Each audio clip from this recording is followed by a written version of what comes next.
Përdoret nga 80% e familjeve shqiptare. A është e dëmshme ngrohja me sobë me dru? Flasin ekspertët. Prej vitesh jemi dhe vazhdojmë të ngrohemi me soba me dru.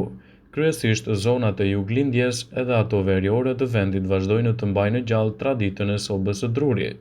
Kur zjarri fillon të ndizet në muajin nëntor dhe fiket në muajin mars, teknologjia e një sobe druri ka avancuar sipas kërkesave të konsumatorëve.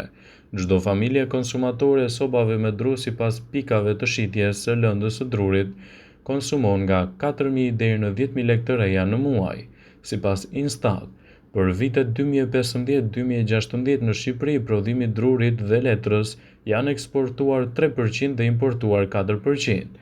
Megjithatë, nga burimet të ndryshme informacioni zakonisht banorët në zonat periferike ose fshatrave përreth zonave pyjore arrin të sigurojnë lëndë drusore, përgatim dhe ngrohje duke shkuar në përpyje.